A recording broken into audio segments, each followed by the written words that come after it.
हमारा प्यार के।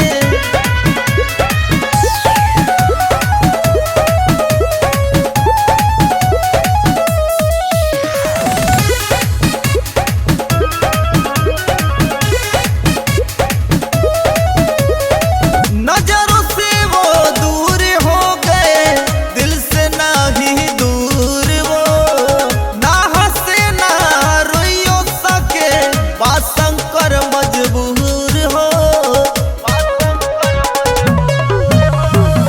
नजरों से वो दूर हो गए, ना ही दिल से दूर वो, ना हंसी ना रोइयो सके, बाशंकर मजबूर हो। देखेला तमाशा लोग रवि के सजियत मार के।